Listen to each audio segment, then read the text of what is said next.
Quem somos? Por que estamos aqui? Essas perguntas foram ponto de partida das primeiras discussões de uma componente muito importante para a nossa formação enquanto futuros professores. Quem somos? A pergunta me faz recordar a personagem Sofia Amundsen no romance norueguês O Mundo de Sofia, que narra a história de uma menina aprendendo sobre filosofia através de reflexões existenciais sobre si mesma e sobre o mundo. Sofia se depara diante do seu espelho e se olha fixamente nos olhos, perguntando-se quem é afinal. Quem somos parece uma das dúvidas filosóficas mais relevantes em toda a história da humanidade. Não é à toa que esse belíssimo romance foi traduzido para mais de 60 idiomas em todo o planeta. Ao longo da vida, essa dúvida sobre nossa existência vai gradativamente se complexificando e trazendo milhares de outras questões, como, por exemplo, por que estamos aqui? Diferente da maioria das outras componentes da sociologia, didática se origina dos estudos da pedagogia, que por sua vez se define como o modo de aprender ou de instituir o processo educativo. A história humana, nem sempre linear, nos mostra que a curiosidade por compreender a prática educativa levou ao desenvolvimento da pedagogia como um instrumento mediador do processo de educação. Mas o que é a educação? Ninguém escapa da educação. Em casa, na rua, na igreja ou na escola, de um modo ou de muitos, todos nós envolvemos pedaços da vida com ela. Para aprender, para ensinar, para aprender e ensinar. O pensamento de Carlos Rodrigues Brandão compreende que a educação deve ser pensada na sua pluralidade, bem além das ideias dominantes de escolarização ou treinamento de habilidades, como algumas reformas educacionais recentes tendem a afirmar. Assim como as práticas sociais e culturais são diversas, a educação também é diversa e aparece em todas as situações e trocas de relações entre o ensinar e o aprender. Portanto, existem educações e são inseridas nos processos de socialização. Podemos dizer então que a escolarização é apenas uma entre os métodos que determinam o ato de educar, e não pode dar conta da multiplicidade de maneiras pelas quais somos educados durante o percurso da vida. O pensamento sociológico a respeito dos desafios da educação em nosso mundo contemporâneo está em constante busca de formas que aplaquem as já pré-estabelecidas normas e currículos vigentes, pensadas para povos de vivências talvez um pouco diferentes das nossas. Como aponta Ailton Krenak em Ideias para Adiar o Fim do Mundo, a sociedade globalizada e suas narrativas uníssonas têm essa ânsia de consumir a natureza e, consequentemente, também as nossas subjetividades, trazendo a ideia de que somos todos iguais. A verdade é que somos plurais e que essa diversidade é o que aprimora nosso poder de reinvenção de nossas liberdades que não estão à venda. Em 1979, enquanto o mundo passava por diversas mudanças que impactariam o que conhecemos sobre educação até os dias atuais, com a ascensão de governos conservadores e individualistas, a banda Pink Floyd lançava Another Brick in the Wall, música que seria a partir dali utilizada como um canto de contestação a regimes fascistas e sistemas educacionais que despersonalizam e oprimem estudantes. Nós não precisamos de nenhuma educação. Nós não precisamos de nenhuma lavagem cerebral, de nenhum sarcasmo velado na sala de aula. Professores, deixem as crianças em paz. Ei, professor, nos deixe em paz. Em suma, você é apenas mais um tijolo no muro.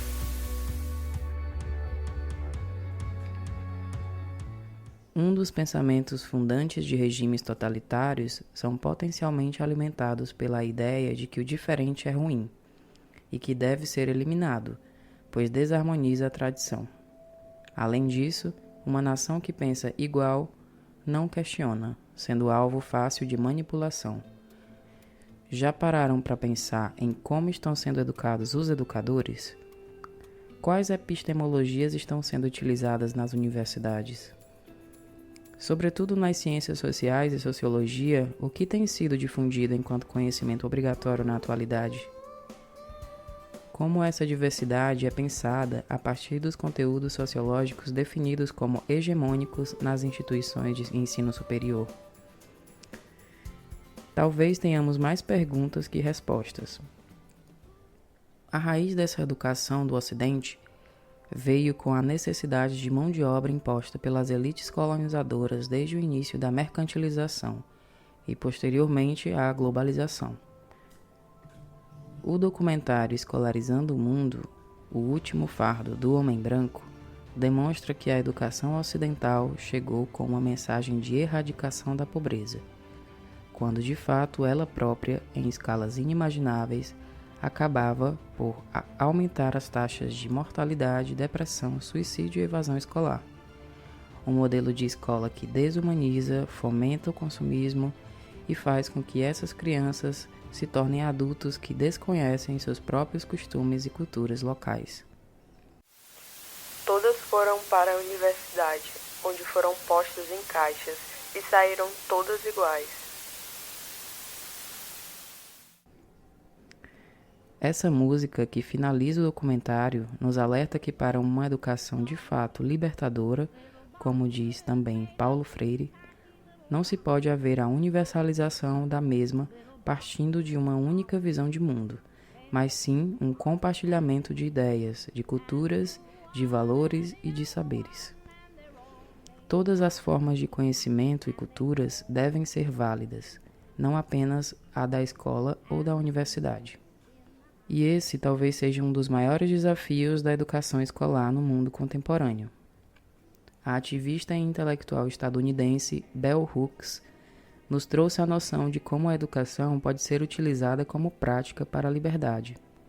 A partir de uma pedagogia engajada, onde estudantes e professores são fortalecidos pelo mesmo processo de aprendizagem, onde partilham também suas narrativas e suas vivências.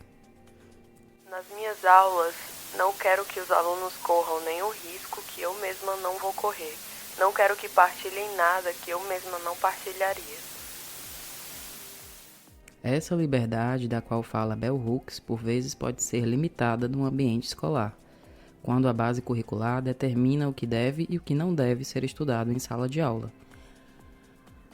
Durante a construção dos currículos escolares, como os profissionais de educação têm lidado com as pluralidades e individualidades dos estudantes? Os padrões de ensino foram estabelecidos e quem reproduz comportamentos e ações fora da norma sofre exclusão, expulsão e muitas vezes a evasão de alguns grupos sociais em âmbitos institucionais, principalmente a escola. Em uma sociedade patriarcal que vive a ascensão de um conservadorismo religioso escancarado de racismo, xenofobia, LGBTQIA-fobia, capacitismo, não parece estranho que pessoas consideradas outsiders sofram a opressão de alguma forma, até mesmo de educadoras e educadores no ambiente escolar. Na busca por autonomia, professoras e professores se ancoram no ato de planejar. A prática do planejamento das aulas foi por muito tempo condicionada a um certo tecnicismo educacional, e alguns educadores ainda resistem ao manejo desse método de organização. O planejamento é ato. É uma atividade que projeta, organiza e sistematiza o fazer docente no que diz respeito aos seus fins, meios, forma e conteúdo.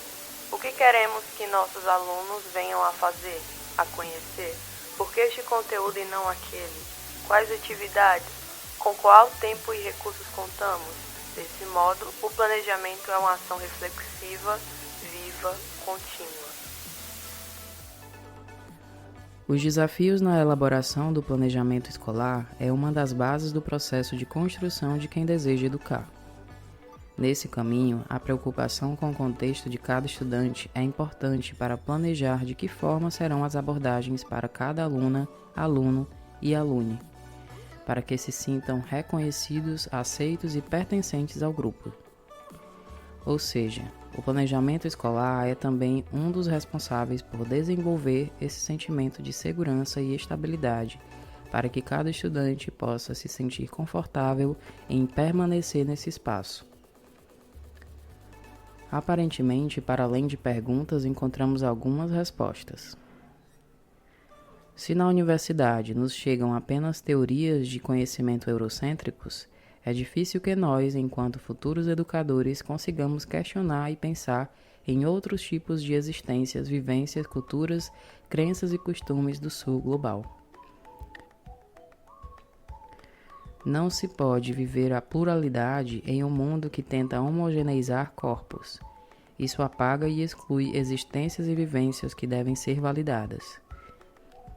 É como se o fim do mundo já tivesse sido posto à mesa, caso a gente não consiga enxergar que a diversidade é o caminho se quisermos viver em harmonia e perpetuar nossa espécie a partir daqui.